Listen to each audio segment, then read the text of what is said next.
Students, पिछले वाली video में हमने देखा था कि ब्रायोफाइटा क्या है। इन्हें प्लांट किंगडम का एम्फीबियंस कहा जाता है। ये वाली चीज आपने देखी थी। दूसरी वाली आपने ये देखा था कि ब्रायोफाइटा का स्ट्रक्चर कैसा होता है। इसमें true roots, leaves and stem ये एक्सेंट होते ट्रू वाले। हाँ, रूट जैसा स्ट्रक्चर पाया जाता है, लीफ जैसा स्ट्रक्चर पाया जाता है, ये चीज देखी थी आपने।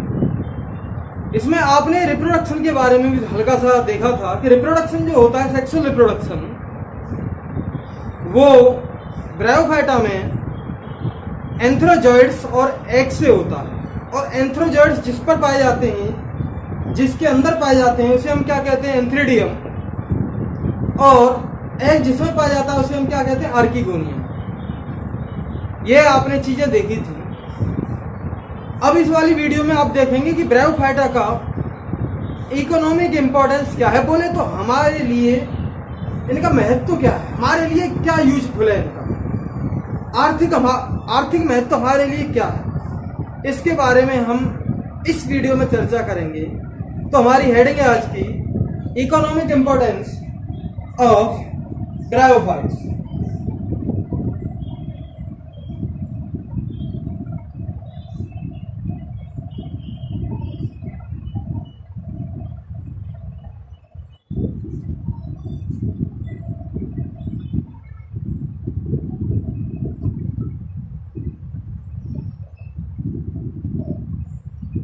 इकोनॉमिक इंपॉर्टेंस ब्रायोफाइटा का क्या है, ये देखते हैं। आपने देखा होगा कि ब्रायोफाइटा जो होते हैं कुछ प्लांट्स हैं। ये भाई, ये ब्रायोफाइटा सारे जो है प्लांट्स हैं। जब प्लांट्स हैं तो डेफिनेटली एक चीज तो आपके दिमाग में आती है कि ये एनिमल्स के लिए, जो हर्बेशियस एनिमल्स हैं, जो अपना भोजन प्लांट से लेते हैं, जैसे हमारी क्या होगी, बकरी है, गॉट है, सीप है, बफेलो है, काव है, कैमल है, कुछ ऐसे एनिमल जो अपना खाना, रैबिट है, तो अपना खाना, कुछ ऐसे एनिमल्स जो अपना खाना डायरेक्टली प्लांट से लेते हैं, तो उन्हें हम क्या कहते हैं? Herbaceous animals. तो कुछ ब्रायोफाइटा जो है हर्बेशियस एनिमल्स के खाने के काम में आते हैं, वो उनको खाना प्रोवाइड करते हैं। ठीक है।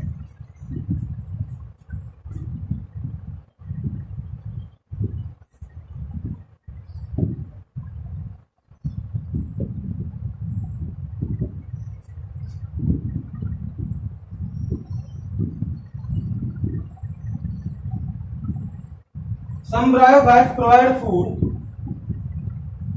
for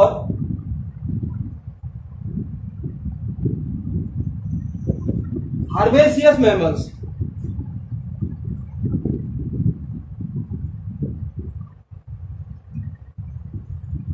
या हर्बेशियस एनिमल्स, हर्बेशियस एनिमल्स का को वो खाना प्रोवाइड करेंगे।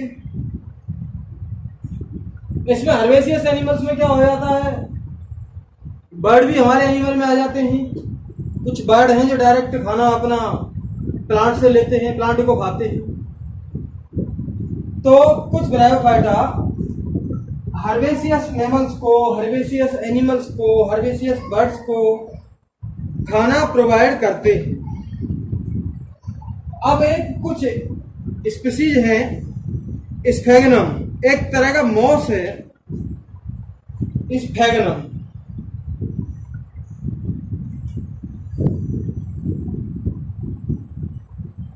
स्पीसीज ऑफ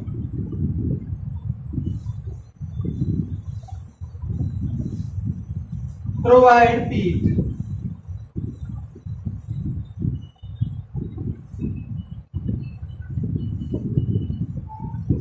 which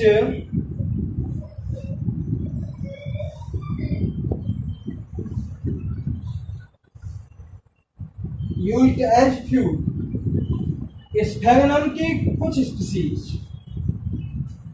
पीट प्रोवाइड करती हैं। पीट का मतलब है नरम कोयला जैसा स्ट्रक्चर, नरम यानी कि ऐसा सब्सटेंस जो जलाने में काम आता है। कोयला है हमारा, जलाने काम आ रहा है, तो नरम कोयला जैसा स्ट्रक्चर होता है तो ये पीट प्रोवाइड करती हैं स्फेगनम की कुछ स्पीसीज, और वो पीट क्या करेगा भाई, फ्यूल के तौर पे काम आता है, ठीक। और कुछ स्पीसीज जो है, कुछ ब्रायोफाइटा हाइड्रोकॉलर्ड सब्सटेंस प्रोवाइड करते हैं। हाइड्रोकॉलर्ड सब्सटेंस का मतलब है वाटर होल्डिंग कैपेसिटी जिनके अंदर हो।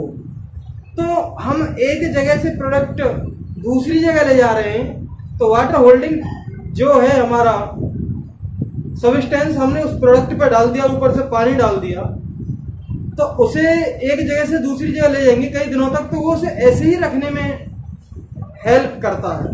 तो ये ट्रांसशिपमेंट में भी कुछ ब्रायोफाइटा काम आते हैं, क्योंकि उनके अंदर एक खासियत है, वो क्या है, वाटर होल्डिंग कैपेसिटी है उनके अंदर, वो हाइड्रोकॉलर्ड सब्सटेंस प्रोड्यूस करते हैं, ठीक। अब आगे वाला है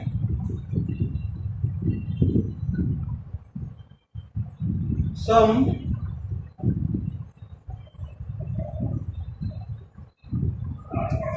bryophytes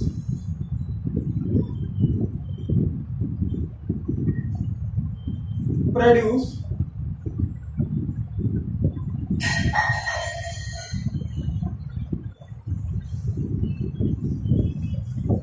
hydrocolloids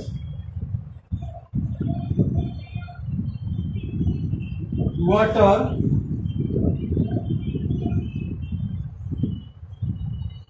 holding substances. Some bryophytes produce hydrocolloids. Hydrocolloids कैसे होते हैं, वाटर होल्डिंग सब्सटेंस हैं which used in transshipment.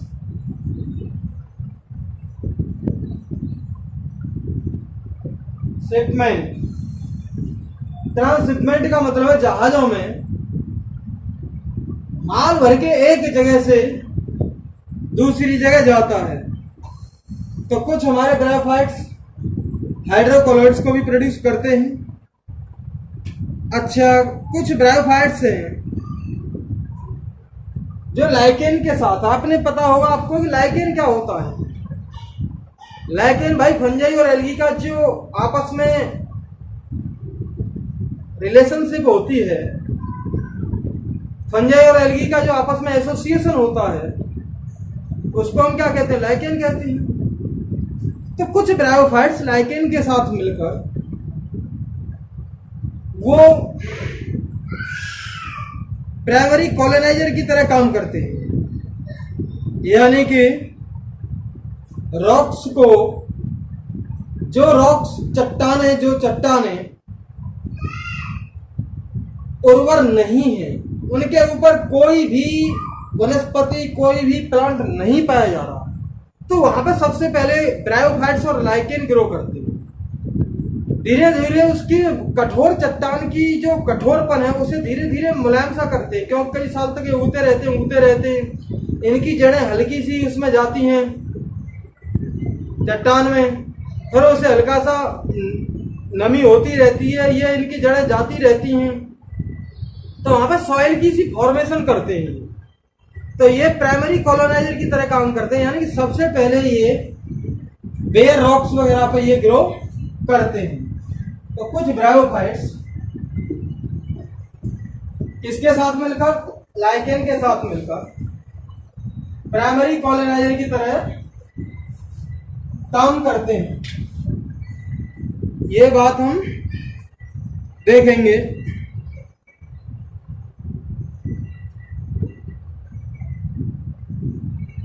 Some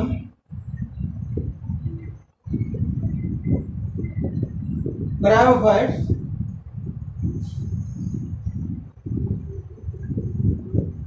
with algae, lichen acts as primary colonizer.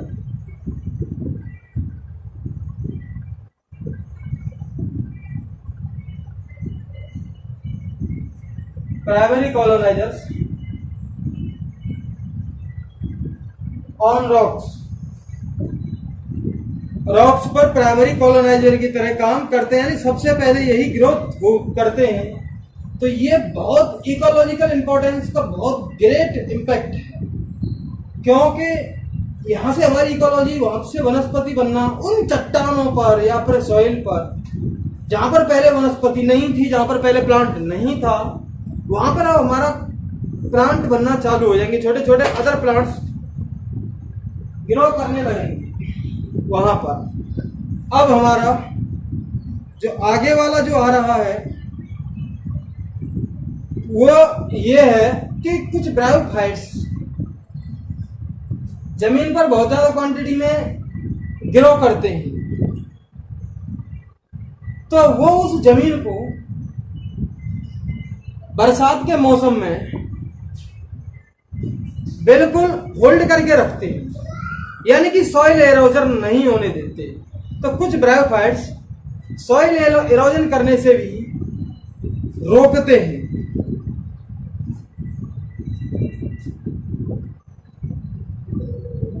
Some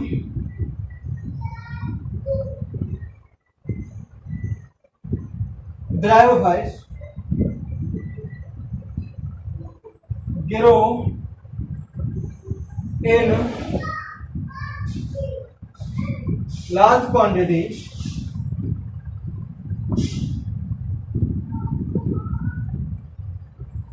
and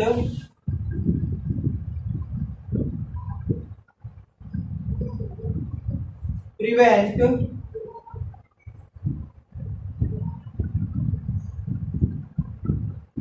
soil erosion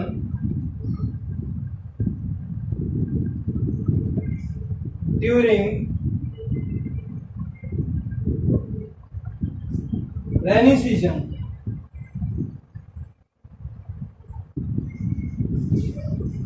rainy season में जब बरसात होती है उसके सीजन में ये ब्रायोफाइट्स जो हैं ये सॉइल एरोजन को होने से बचाते हैं। यानी कि सॉइल एरोजन का क्या मतलब है, कुछ हमारे बुद्धिमान हमारे कुछ विद्यार्थी हैं जो थोड़ा सा स्टार्ट कर रहे हैं अपनी लाइफ को आगे बढ़ाने के लिए, पहले इतने इंटेलिजेंट नहीं रहे हैं, वो इतने इंटेलिजेंट बनना चाहते हैं वो, तो हो सकता है उनको ये बात मालूम ना हो कि भाई सॉइल एरोजन क्या है। सॉइल एरोजन एक ऐसी प्रोसेस है कि जब सॉइल की अपर लेयर, बोले तो फर्टाइल लेयर ऑफ सॉइल, पानी के साथ घुलकर एक जगह से बहकर वो दूसरी जगह चली जाती है बरसात के मौसम में, तन्हाई के आलम में, और सॉइल एक जगह से बहकर फिर दूसरी जगह चली गई, उसी घटना को हमने क्या नाम दे दिया, सॉइल एरोजन। तो कुछ ही सॉइल एरोजन की प्रोसेस है, removing of fertile layer of earth from one place to another place during rainy season. This process is called soil erosion. अगर चाहें तो आप इसकी डेफिनेशन लिख सकते हैं। तो दोस्तों इस वीडियो में हमने जाना कि what is the economic importance of bryophytes. Bryophytes का इकोनॉमिक इंपॉर्टेंस क्या है इसके बारे में हमने जाना। हमने काफी इकोनॉमिक इंपॉर्टेंस पढ़े, जैसे कुछ ब्रायोफाइट्स से होते हैं, स्पेगनम की स्पीसीज हैं जो एक नरम कोयला जैसा स्ट्रक्चर प्रोड्यूस करती हैं, पीट जो प्रोड्यूस करती हैं वो हमारे फ्यूल के तौर पे काम आता है। कुछ ब्रायोफाइट्स को एनिमल्स खाते हैं, उनके लिए फूड के तौर पे काम आते हैं ब्रायोफाइट्स। कुछ ब्रायोफाइट्स जो होते हैं उनको इकोलॉजिकल इंपॉर्टेंस में बहुत बड़ा योगदान है उनका। प्राइमरी कॉलोनाइजर की तरह काम करते हैं चट्टानों में, लाइकेन के साथ वो लाइकेन भी ग्रो हो रहे हैं तो वो भी ग्रो हो जाते हैं चट्टानों वगैरह पर। तो वहां पे फर्स्ट जैसे पहले कोई वनस्पति नहीं थी, पहले कोई प्लांट्स नहीं थे, वहां पे ग्रो करना चालू कर देते हैं। उसके बाद धीरे धीरे कई साल गुजरने के बाद धीरे धीरे वो मिट्टी उपजाऊ होने लगती है और वहां पे अदर प्लांट्स ग्रो कर सकते हैं। तो प्राइमरी कॉलोनाइजर के तौर पर भी काम करते हैं। और कुछ ब्रायोफाइट्स को आपने देखा सॉइल एरोजन होने से बचाते हैं रेनी सीजन में। तो ये हमने ब्रायोफाइटा के इकोनॉमिक इम्पोर्टेंस, आर्थिक महत्व के बारे में इस वीडियो में जाना। थैंक यू वेरी मच दोस्तों। अगर वीडियो पसंद आती है तो लाइक करें, सब्सक्राइब करें और अपने ज़्यादा से ज़्यादा दोस्तों में शेयर करें। Thank you.